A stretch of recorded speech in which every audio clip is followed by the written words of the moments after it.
sochiin kamiyyuu aadaan kamiyyuu hamma cubbuu hin taanetti ittiin yoo waaqeffatan yakka miti. Yeedaloon naannoo tokko qalamii sagalee naannoo tokko ibsa jechuudha. Waaqayyo namootaan waaqeffamuu waan barbaadeef jecha yeedaloo jireenya namaa keessatti uume jechuudha. Nagaan Kiristoos abbaa keenyaa hunduma keessaniif haa baay'atu. Akkam jirtu kabajamoo fi jaallatamoo ijoollee Waaqayyoo Ethiopian Christian Media subscribe gootanii hordofaa jirtan nagaa qabdu. Inni nu gargaare Waaqayyo kan eebbifame kan galateeffame haa ta'u.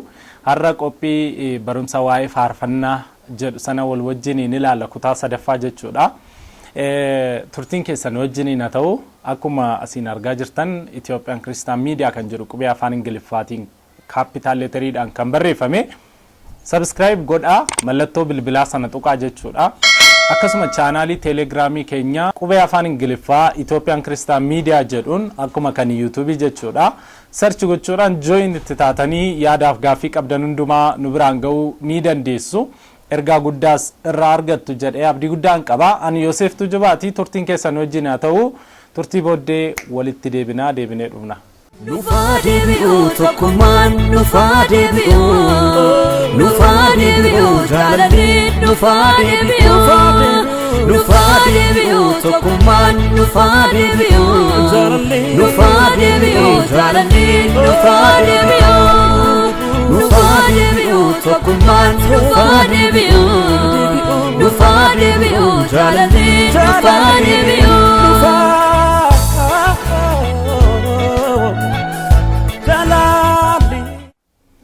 Deebinee dhufnee jirra.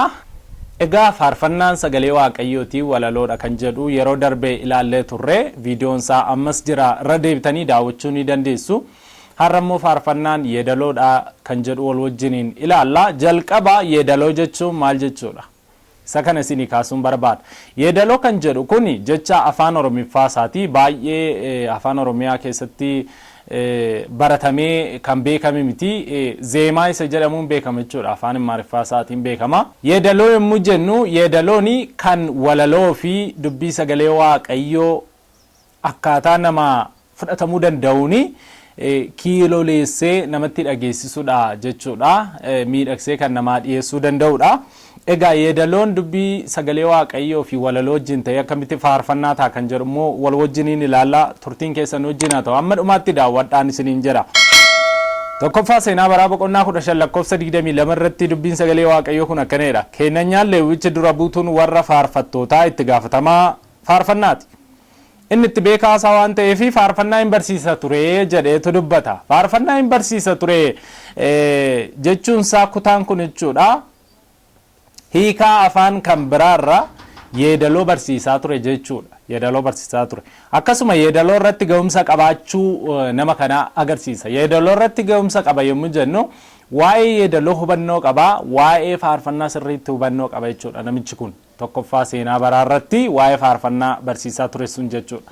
Egaa kana yommuu jennu gartuu faarfannaa hundeesseetu akkaataa ittiin faarfannaan hojjetamu, akkaataa ittiin yeedaloon hojjetamu, akkaataa ittiin walaloon hojjetamu maal gochaa ture qopheessaa ture jechuudha. Iddoo kanatti hubannoo guddaa nuyi argachuu dandeenyu bara sana keessa bara mootummaa Daawit keessadha. Egaa waa'een seenaa kanaa kana barreeffame bara mootummaa Daawit keessa gartuun faarfannaa akkuma geggeessitoota waldoota kiristaanaa akkuma barsiisaa akkuma lubaa jechuudha.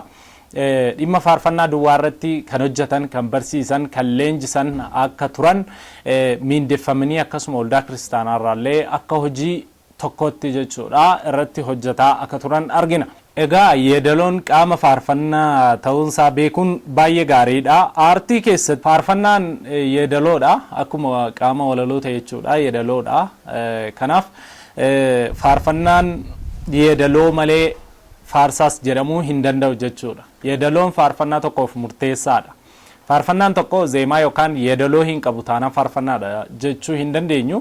Gara booddee kana yeedaloon faarfannaa tokko utuunni koppii ta'uu argina yookaan immoo utuunni garaagartee bal'aa walirraa hin qabaanne ni argina.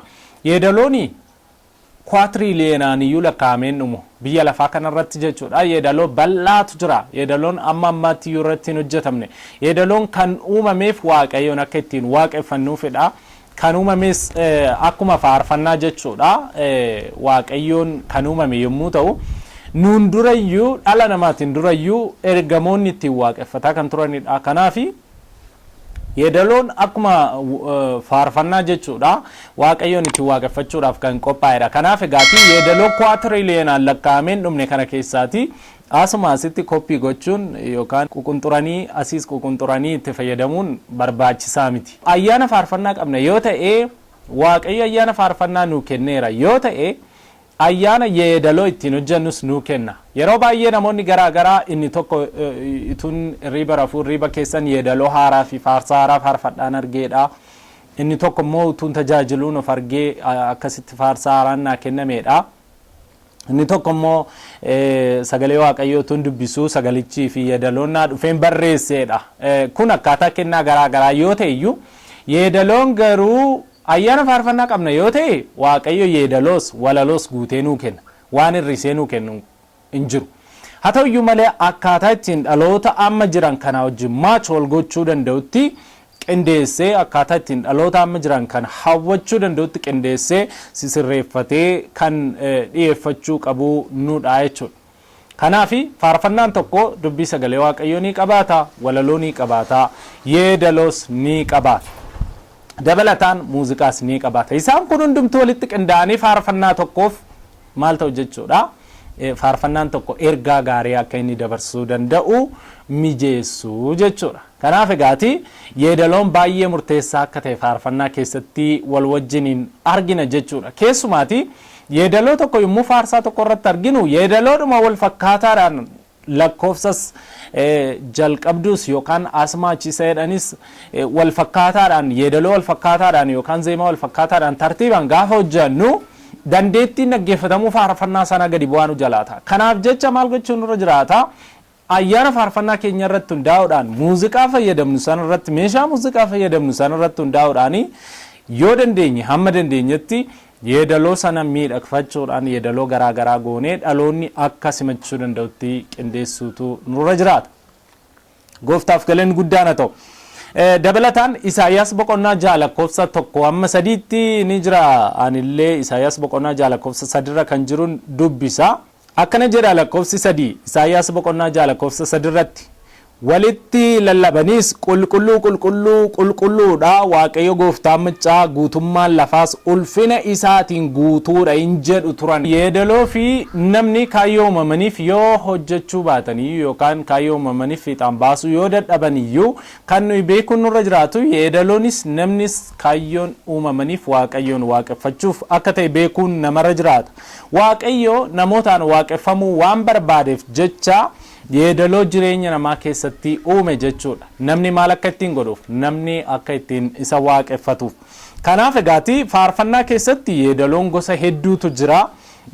Yeedaloon sun hundumtuu immoo sochii mataa isaanii qaba. Fakkeenyaaf yeedaloo naannoo tokkotti barametu naannoo sana wajjin immoo sochii mataasaa qabaata jechuudha. Fakkeenyaaf aadaadhuma saba Oromoo qofa yoo fudhannee ilaalle sochii Wallaggaa, sochii Shawaa, sochii Harargee, Booranaa jenne kan nuyi kaafnu suni yeedaloo naannoo sanaa wajjin wal qabateetudha jechuudha.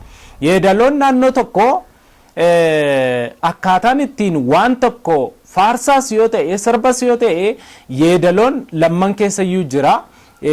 Keessumaa waa'ee faarsaa wajjin haasa'aa jirra waan ta'eef ergaan keenyas kana waan ta'eef faarfannaa irratti yeroo fokas godhannu faarfannaa tokko yeedaloodhaan yommuu jennu uummanni naannoo tokko jiraatu qalamni sagaleessa akkaataan inni itti faarsaa tokko dabarsu yeedaloo itti godheetu jedha waan ta'eef yeedaloon naannoo tokko qalamii sagalee naannoo tokko ibsa jechuudha. Kanaaf yeedaloon sun immoo maal uuma jechuudha? Hawaasa naannoo sanaa wajjin wal ta'uudhaan hawaasi naannoo sanaa yeedaloo sanaa yommuu faarfatu sochii mataa isaatii uuma jechuudha. Akkuma harka ashabashabanii faarfachuun aadaa naannoo tokkoo ta'e, akkuma kana utaalanii faarfachuunis aadaa naannoo tokkooti. Burraaqanii faarfachuunis jechuudha. Gara uummata kibbaa immoo yoo dhannee akkaataa isaan itti socho'aa jiran sana yoo ilaaltanii inni mataansaa maalidha? Sochii naannoo sanaati. Maalirraa kaaniitu sochii sana hojjetatanii yeedaloo mataa isaaniirraa kaaniitudha. amma fakkeenya diiskoo istaayilii diiskoo jedhamu yoo ilaalle keessumaa naannoo Afrikaa faa keessatti baay'ee beekamaan uummata biyya keenya keessaas naannoo uummata kibbaa keessatti diiskoodhaan harka caalmaa aadaan isaanii sochiin isaaniis faarfannaan isaaniis kan beekamu. Oromiyaa keessas immoo yoo dhufne gara Booranaa yoo dhaqne gara Wallaggaa yoo dhaqne diiskoon culture keenya wajjin aadaa keenya wajjin sochii keenya wajjin walitti dhiyaata jechuudha. Isa kana dagachuun nurra hin jiraatu. Kanaaf egaati sochii fi yeedaloon immoo wal qabataa akka isaan ta'aniin isin hubachiisuu barbaada. Sochiin kamiyyuu aadaan kamiyyuu hamma cubbuu hin taanetti ittiin yoo waaqeffatan yakka miti. Waan cubbuu ta'e irraan kan hafe sochiin akkaataa kamiyyuu gara jallinaatti nama harkisan ta'in malee gara cubbuutti nama harkisan ta'in malee yoo ittiin waaqeffatanii waaqayyoon jajatan cubbuu miti. Kanaafuu keessumaa gamoo wangeela babal'isuu immoo kan nuyi dandeenyu hawaasa tokko bira yoo dhaquu barbaaddan karaa aadaa sanaatiin gaafa itti dhiyaattan hawaasi sun acceptance yookaan fudhannaan inni isinirraa qabu bal'aadha waan ta'eef karaa sanaatiin hojjechuun ni danda'ama jechuudha. Kanaaf faarfannaa sochii fi yeedaloodhaan dhiyeessinaa jechuudha.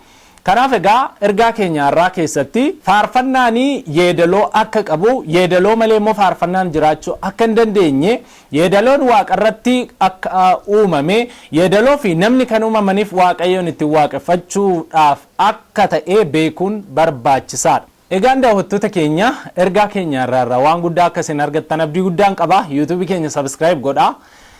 Akkasuma chaanaalii telegiraamii keenya Ethiopian Christian Media jedhu qubee afaan Ingiliffaa guguddaadhaan barreeffametti join ta'a. Ergaa yeroo hundumaa karaa YouTube keenya isinii dhiyaatu share walii gochuu like comment gochuun dagatina.